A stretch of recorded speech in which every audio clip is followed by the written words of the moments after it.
Welcome to the Brain People Podcast, a show where four mental health experts team up to bring you practical tools for overcoming mental health challenges. The Brain People don't replace your doctor or therapist, but we will give you some extra tools to help you on your journey. So join us as we fight mental illness, one episode at a time. Welcome to the Brain People Podcast. I'm your host, Dr. Daniel Vinus, and I'm a psychiatrist. And as you can see, we have a little different setup today, and I'm actually joined by my three co-hosts, and I'll let them introduce themselves in just a second. But first, let me tell you what we're going to do today. Today is exciting because it is the 50th episode that we are airing of the Brain People Podcast. So yeah, we're all excited. And so we thought it'd be a lot of fun to just take a little time, and we want to get to know each other, and in the process, let you know a little bit more about us as the hosts of the Brain People Podcast. So hopefully you will enjoy this time. We have a bunch of questions here that we're going to be asking each other. And actually, none of us even know what those questions are. So I'm a little nervous about it, but we'll see how it goes. You know, I'll let the others answer if I don't know. But anyway, so yeah, we're going to dive right into it. But before we do, let me just allow my co-hosts to introduce themselves. And then we're going to have Katie field the first question. Okay. Well, I'm Katie, Dr. Katie Elson. I'm a licensed clinical psychologist. I'm Amanda Anguish, and I'm a licensed marriage and family therapist. And I'm Jonathan Edens, and I'm a psychiatric PA. All right, Katie. All right. I'm going to try to choose the one Jonathan didn't already peek at. Okay. Our first question. What is the best place you have ever traveled to? Ooh, that is actually the one that I saw. Really? So. Oh, man. Then you have to answer. Such a cheater.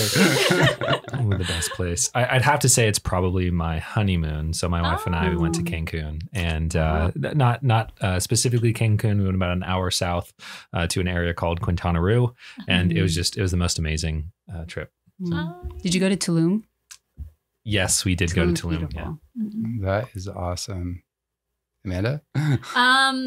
You know, the first thing that crossed my mind is not my honeymoon. So sorry, honey. But that was because we got married during COVID. So we only got to go to the beach nearby.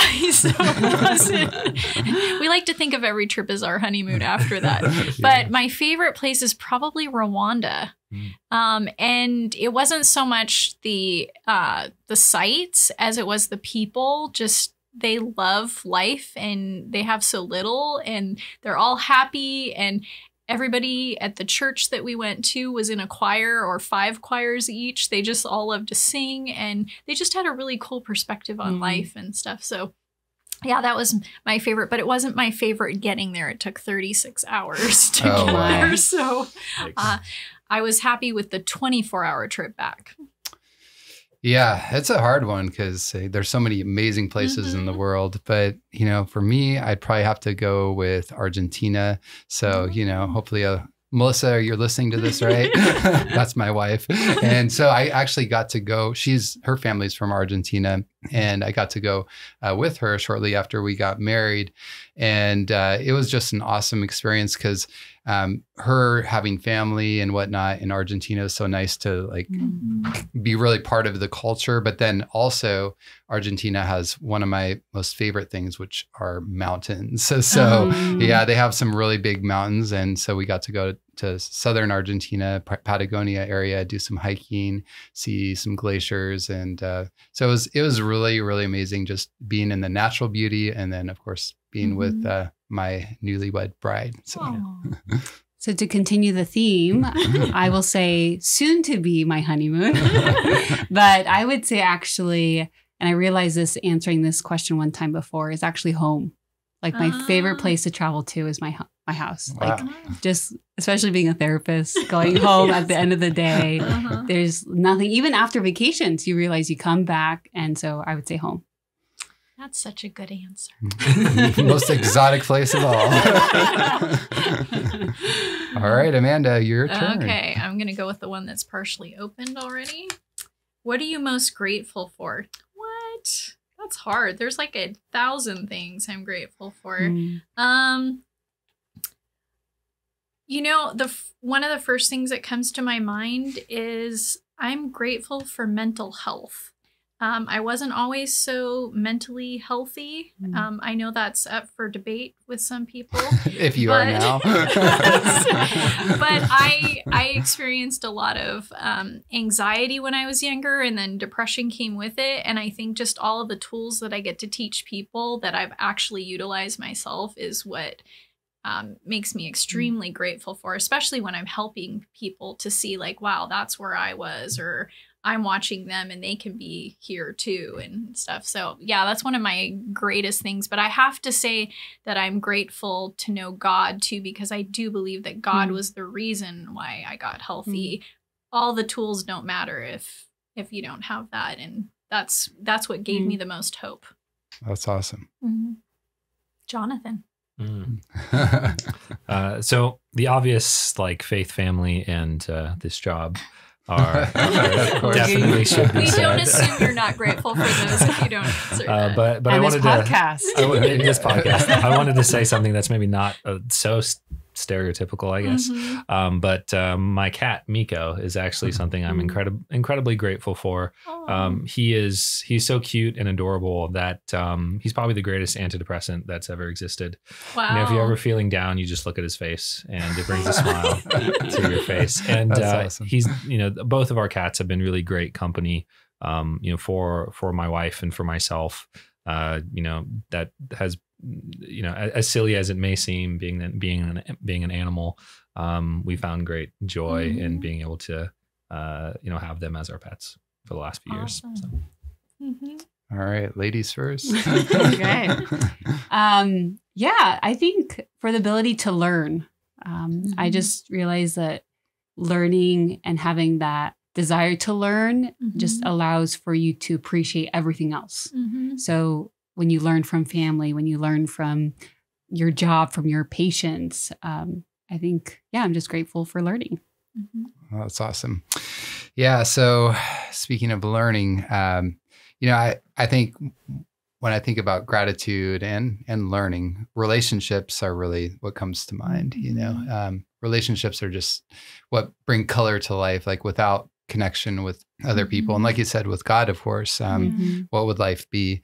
But you know, there's one specific relationship that I think I'd highlight as I'm being especially grateful for, and everyone's like, yeah, the one with your wife, but and that one's really awesome. But I'll tell you this, I never imagined. So I have a special needs child, as the three of you know, but most of our listeners probably don't, and so that's been a very interesting sort of relationship to develop. And even though you know you wouldn't think of that as something typically to be grateful for. Oh, I have a special needs child. And of course I want her to be healthy and not to have those challenges. But what I'm grateful for is that she is such an amazing like little girl. And I've learned so much about like who God is. And I've just grown through so much through it. And, you know, there's been times where I've talked to my wife and I've said, you know, I wonder if God kind of knew that like we in a way needed this, not that God caused it, but he allowed it. And so it's kind of one of those things where I just see God working through that situation to like bring healing in our own lives in a kind of paradoxical way and a lot of growth. So I'm actually really grateful for the journey. And of course we still pray every day for her healing and all of that. But I'm also grateful to see the way God can work in amazing ways, even in the most difficult situations of life. So. Yeah. Awesome. All right. This is very applicable, I think, to me. But the BPP hosts are known to be quite frugal. Is that known? How did you pick that one? I'm sorry, I have to admit I helped with that question. So the question is, what is the best deal you have ever gotten? Oh, wow. Oh, that's an interesting question. There are a lot that come to mind. Best deal. Wow, you're really good at that then. That is a hard one. Yeah. I can, well, one of the more recurring deals that I get, if you've ever used or ever shop at Safeway, they have their Safeway app, right? And so you can clip certain deals and you can combine coupons. So there have been multiple times where I've gone into Safeway, the list price was Is this 30. a free advertisement if Safeway wants to? You're now sponsored by Safeway. But there have been many times where I've gotten 90+% off, my total grocery bill just by using their app. So we're gonna start a financial podcast after I'm gonna start shopping with this guy. Is all I'm saying. Yeah. Do either you want to go? Oh man, there's so many things that I could.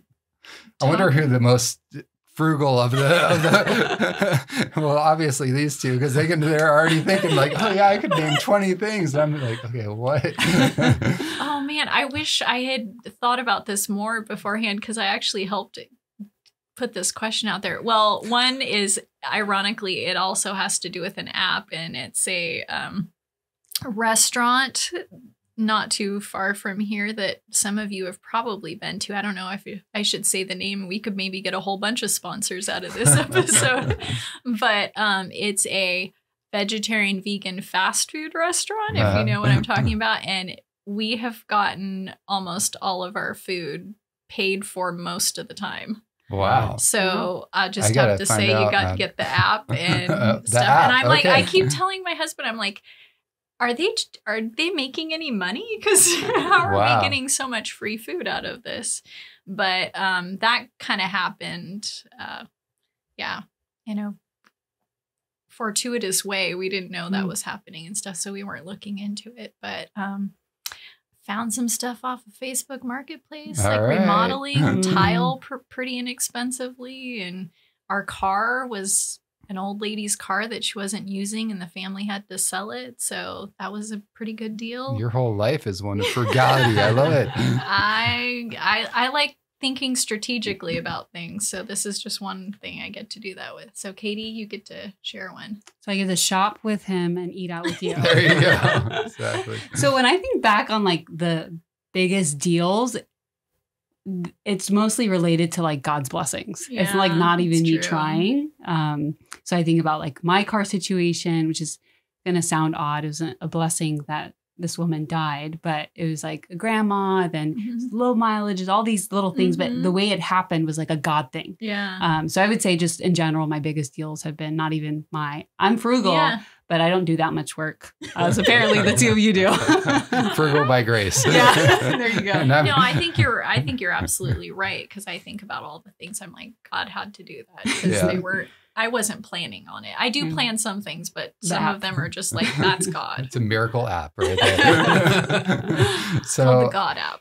She's frugal by grace. I'm frugal by proxy. Because if you ask my wife if I'm frugal, she probably wouldn't think so, even though I consider myself relatively frugal. It's just that she's more frugal than me, which is actually a huge blessing, because I think a lot of marriages have maybe the opposite. But anyway, so she finds us all sorts of awesome deals. The one that comes to mind really quick is that we found an awesome deal on my son's bicycle.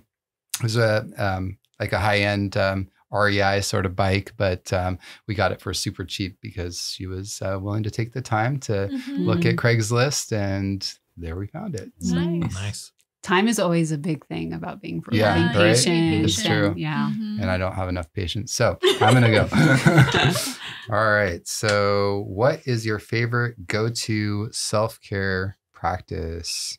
All right. So that's easy for me. So I'll go ahead and just answer it and then go on. For me, it's definitely first thing in the morning.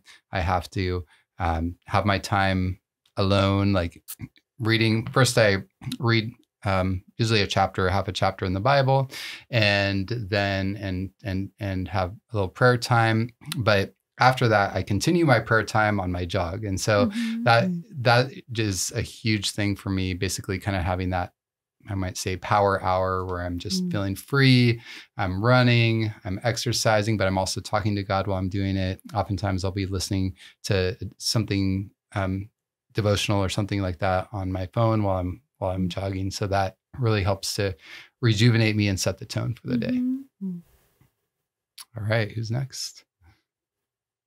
I'd probably say listening to podcasts. Actually, Right. it's a Do you habit. listen to ours? Sometimes, but I've been an avid podcast listener since probably turned like 18, so it's been over a decade, and that's been something I just kind of chose to redeem, so to speak, was my commute, not just listening to music, because music is helpful but doesn't necessarily like move you forward in life. And so that's been one habit that I've kind of created and stuck with all these years. And I definitely look forward to my podcast at the end of the day as a means of just decompressing. Oh, that's awesome.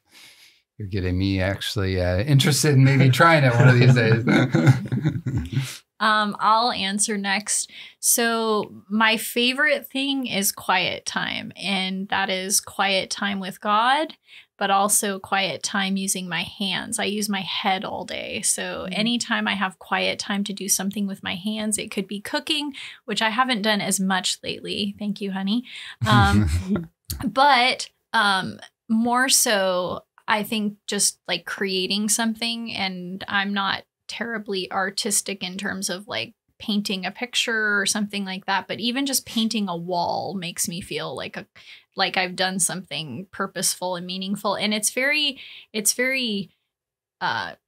quick. You know, sometimes working with people, it takes more time, but I get nice quick fixes of dopamine. Instant gratification. More instant. Sometimes it can take weeks if I'm working on something that takes a little bit longer, but I love DIY projects. I love fixing stuff in my house myself if I'm qualified to do it, which is usually not I'm qualified, but I'll try to figure out a way to do it.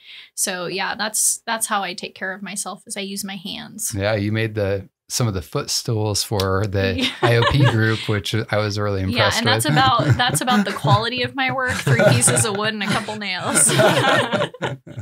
But even that makes me feel like I've made something or done something. And it's functional, you know? Yes, it's functional. For me, I mean, everyone knows this, running. That's a huge thing. I think it's just the physical component of like the stress I carry in my body, but then just like you're focusing on not dying. So your brain is like free of anything else. Like I have to do something so hard that my brain can really disconnect. And then I really like doing presentations. Like it's my creativity outlet. It's like not so, I'm very left-brained in some degree, but it's like combining those two, like, putting together slides, but then organizing a flow of your thoughts and doing presentations. Oh, that's great. Yeah, that's a good one. Well, with that, it's your turn, Katie. Yeah. So they all stick together here. What is your favorite topic within mental health? I think everyone can probably answer this for me. Trauma? Trauma, yes. Which is always awkward saying when people ask me. I'm like, I love trauma. But the components of trauma that I really appreciate is it combines mental health components with philosophy, with existential issues, and it always brings up the God question. And I think it just has this depth to it. And then it's just something that everyone experiences to some degree. And so it's very rewarding to work with people and to dig deeper in ways that I don't think others really give us the opportunity to. So there's a book called Trauma Recovery, and the first chapter is Forgotten History about trauma. And it just talks about how society as a whole tries to hush trauma. And so if no one talks about it, it's really rewarding to just talk about it. Yeah. So. Generally speaking, I like to focus on the things that other people don't like to. So any hot topic that is like typically not talked about, I like to go there with my clients. Amanda's controversial. She likes it. On the edge. It probably comes from working in the group home, and I had to teach sex education to the boys who had been in abuse cycle situations and stuff.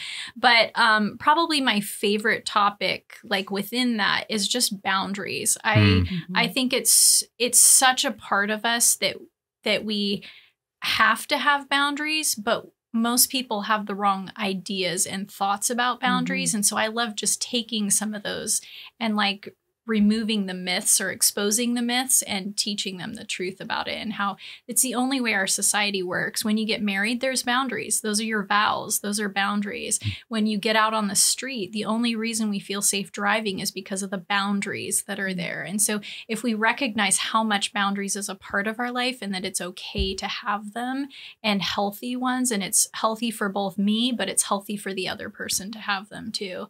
So that's probably my favorite topic to talk about.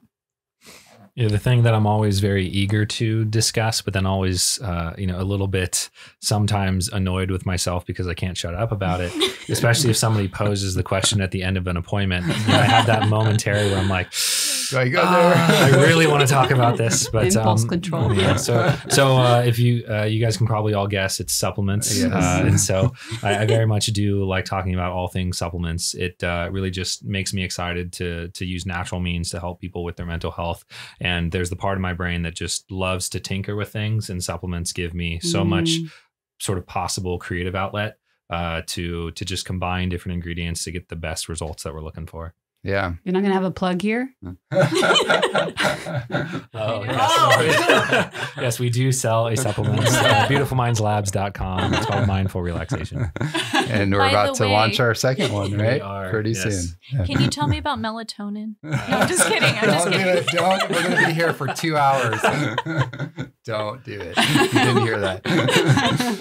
So, yeah, I'm almost a little hesitant to say this because I feel like it's such a broad topic, but at the same time, I feel like I'm just scratching the surface and I have so much more to learn, but it's actually the important, like relationships, connection. And to me, that's just, the more I study into it, it's an amazing topic. It's actually the most important thing, not only for our mental health, but even for our physical health, how we do in relationships. And to me, that's fascinating because I kind of like, I'm always super interested in understanding the root causes for mental health problems.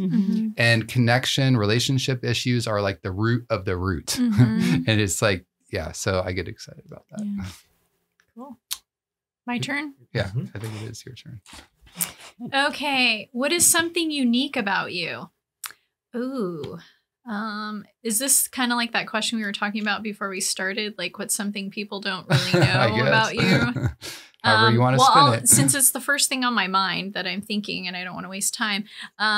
I was paid to be in a carpet commercial in my 20s. Oh, really? So I have a vast acting career in my past. Can you put the link in the... What role did you play in the carpet? I literally had my hand on the carpet and I went back and forth like this. I had no speaking role, but I was impressed with that piece of carpet over and over and over again until we got the shot. Wow, I didn't know that. Yes. That is unique.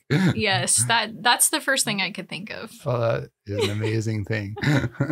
Yep. Nothing came of it, and it's a good thing I didn't quit my day job. Yeah. I don't even want to say anything after that.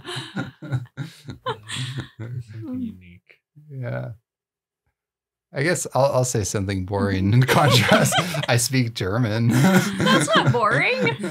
Well, most people think that Germans are kind of boring. I'll have to tell my husband, who's German, that. And that's an overgeneralization. Yes, thank you. I have to be careful what I say around here. So I don't think this is not necessarily something unique about me per se, but just maybe something somewhat unique that I've done. And it's one of my greatest failures in life is that I made 99 free throws in a row. And I missed the last. I missed the 100th. Yeah, wow, that's impressive that you made 99. Wow. See, I'm focused on the one that I missed. Find the positive. That's right.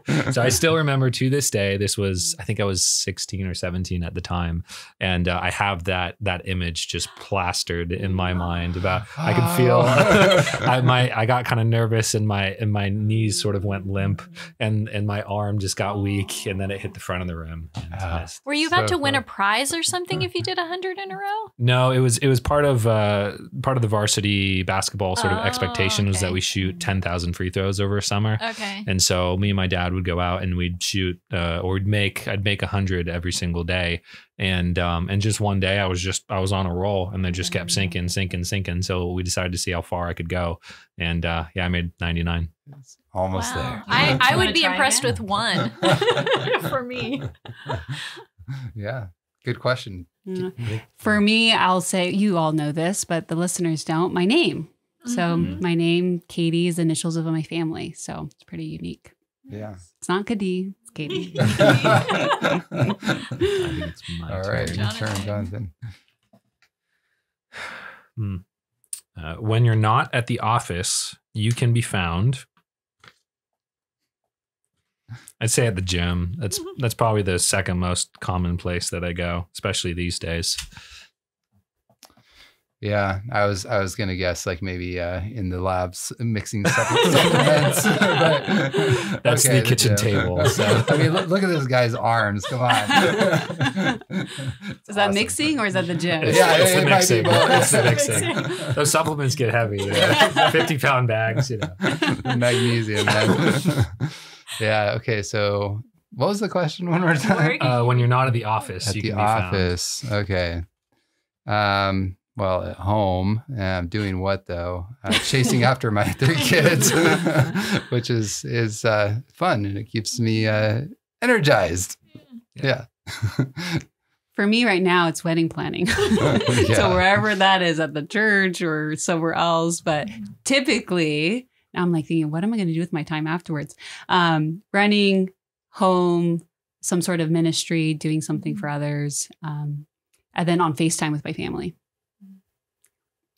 Well, I almost think you stole an answer from me that I didn't even know, Katie. But when you said your favorite place to go, and I was like, home, that's actually the truth for me. Mm-hmm. So when I'm not here, I'm at home. I love being home because I don't feel like I get enough time at home. I love those days when I look at my phone. I hadn't had any calls. I don't have anything on the calendar to be at and stuff. So yeah, I'm at home when I'm not doing something else. And usually it's work or presentations. And so when I'm not doing that, I want to be at home. So that's where you can find me. But I'm not going to tell you my address. Darn. All right. So, if you didn't work in mental health, what would you do for work? Ooh, good question. So, anyone want to go? I've thought about this many times. Not that I don't love my job, but my mind is kind of strategic. So I'm always thinking like, if this didn't work out, what else could I do? And, oh man, I could probably like foster a bunch of kids and stuff and just train them really well with all my mental health experience. And I'd just be like, oh, I'm sending you out into the world now and healthier and happier. But probably more realistically, what I would do is I would probably build homes. I would love to I would love to take a home from start to finish and learn how to do every single part of building it, the electricity, the plumbing. I think that would be what I would do for sure. Yeah. Well, Amanda, I'm glad you're in mental health. Picturing you with a hard hat. I would need somebody to teach me and follow along with, but I would love to do that. And then Yeah, I wouldn't want to see you hurt yourself. I Or need have help 50,000 carrying kids. stuff. I don't know. Oh, that's great. So mine is fairly easy. I think part of what drew me to being a PA was that it's very flexible, and so I can kind of choose whatever specialty I want as long as somebody's willing to hire me.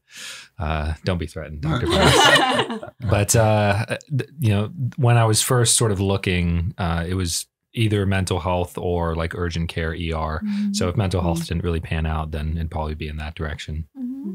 Cool. During grad school, I had this moment where several people at the time were like, don't do it. And I was 2 years in and I just had like this moment, like, what am I doing with my life? And so I was looking into PT or dietitian because I think it's kind of similar of like health principles. But with what I'm good at and kind of the way my brain works, I probably would have been a lawyer. I just that's why I like CBT. It's like putting your thoughts on trial. Yeah. I'm trying to imagine you in the courtroom. I don't know if that would, could be a little intimidating. So for me, I actually almost went into surgery. So that's probably where I would be if it wasn't for mental health. And I don't know exactly what kind of surgery. I mean, my plan at the time was actually to go into general surgery first and then do a fellowship in plastic surgery. And then after that, go into the mission field and do mission work. So that was my initial plan, but God had other plans. Nice. All right.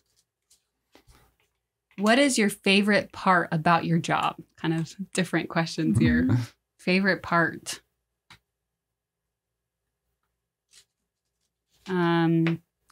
I think arguing with my clients. No, it's the lawyer side. No. Watch out. No, I love asking questions and making people think about things from different perspectives, and then just seeing the light bulb of like, whoa, I haven't thought about it from that perspective, and helping people realize that they can get to those conclusions on their own. I'm just kind of facilitating. So, yeah, you covered it pretty well for me. I think the best part is, when I see people who didn't think they could be well and healthy, like actually learning tools, and they're like, wow, this is actually going to help me. And I mean, who doesn't, when you teach something, like to hear the person listening go, oh, this is amazing. This is great. So that does a lot for my ego, at least. But even more than that, I love empty nest syndrome, when my client is doing so well that I start to feel a little sad that they're leaving. But I'm like, oh, I've equipped them and they're ready to go on their own. So that's probably my favorite thing. And also, I think opening their minds to things that they never would have thought that they'd be interested in learning more about. Because sometimes, like when you talked about trauma, how there's a God aspect to that too, that I have to start, grappling with. And so when something goes all the way back to like, oh, this is what happened way back when, and that's when I started to lose my faith. But now that I see it this way, like maybe there is something in the faith realm that is for me. So, yeah. Okay. So for me, favorite part of my job is actually similar, where you see those transformations, but it's not just hearing it, it's like seeing it, and for me, I love the change. I have often said, it'd be awesome to have like pictures or a little video of people when they first come in and then like when they leave, because you can even see it on their countenance. It's like there's this darkness that often is there when people are initially struggling with mental health problems.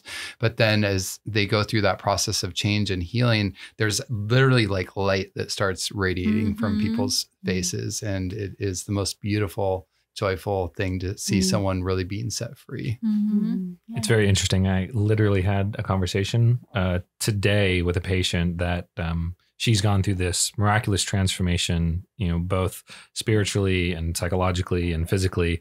And we were talking about her physical transformation and that she's lost, 40 pounds or so in the last 4 or 5 months, I think it was. Who knew getting your mental health could also help you lose weight? Absolutely.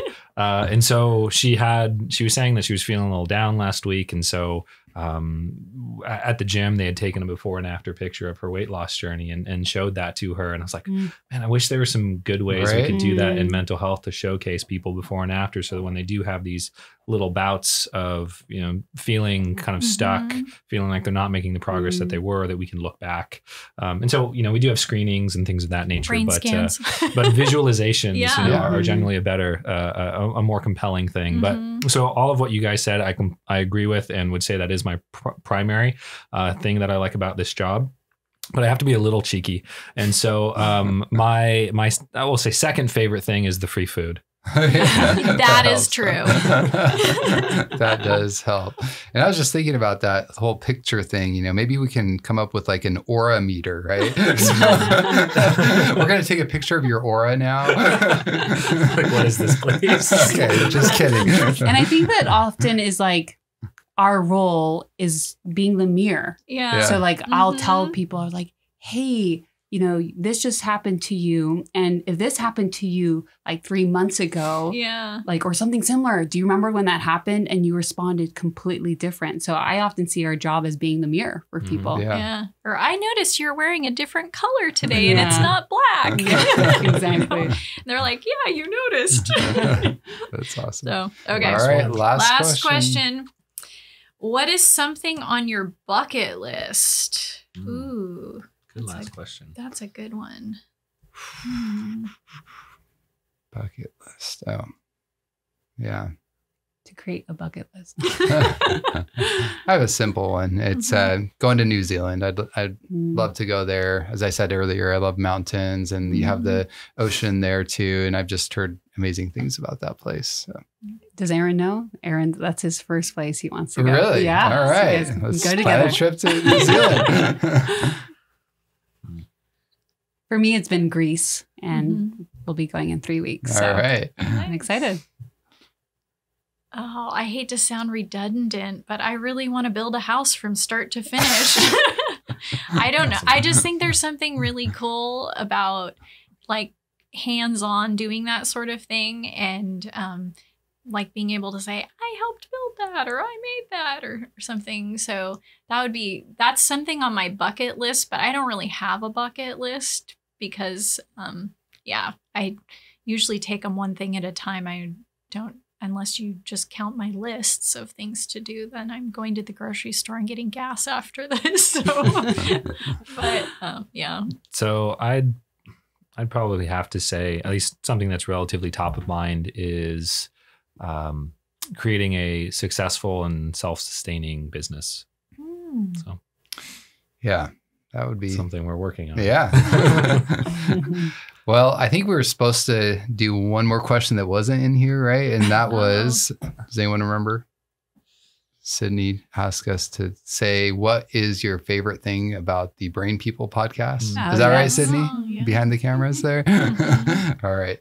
So what's your favorite thing about the Brain People podcast? I'll just start since I have one. Oh, were you going to say it? Go for it. I think if you haven't noticed, we're all kind of in our offices with the doors closed, like hour after hour, depending on how much time you have with your patients. So I don't really get to interact with all of you very often. So this is like a nice little set apart time that I actually get to hang out with you guys. So I think that's probably my favorite part. And I'm learning today even like, oh, I have similarities with this person and I didn't even realize it because it only came up today. And we don't get to talk that much. So yeah, I think that's my favorite This part. is our group therapy time, right? I'd have to say, the interesting conversations that we have with each other and with the guests that we have on the show, I've definitely been able to learn a lot. It's also, always motivates me to learn as much as I can about the subject ahead of time. So I feel that it equips me to be a better provider. Yeah. And then the last thing I'll say is just it's a different resource that, reaches a different community of people that we can offer, our patients. And so the wide net that this information can cast, so to speak, is just encouraging and inspiring, and we're going to continue doing it. So, I mean, you guys said it right, Amanda. I agree with you 100%. Hanging out with you guys, and then it's just so great when you hear a client tell you, hey, that episode, and you don't even remember that you recorded it because it was a while ago, and then they're like. And you can tell that they're internalizing the information. And I'm like, wow, sometimes it just feels like people do listen. Yeah. And I think sometimes we talk about it or we know it in our heads, but we forget that, it is helpful for people. And some people are hearing it for the first time. So very rewarding. Yeah. I think you all said it. And, just hanging out with each other, getting to know each other, having really a good time because I love learning. I love talking about mental health and I love hanging out with, it's always a wonderful thing when your coworkers, you can also call them your friends. And so that's a huge blessing, and I really appreciate it. And a big part is also knowing, for all you listeners, like as we're talking and spending this time together, that it can also be something that can help you. And so that also gives me a lot of motivation and joy, just knowing that, it takes a little extra work, a little extra time, but it's worth it. And so Absolutely. I just want to say big thank you to our listeners out there. Thanks for taking the time to get to know us a little bit better. And please feel free to keep questions coming, especially if you have ideas for like topics and whatnot that you want us to discuss. Send those our way. Thank you for joining us today, and I hope you have a great rest of your day.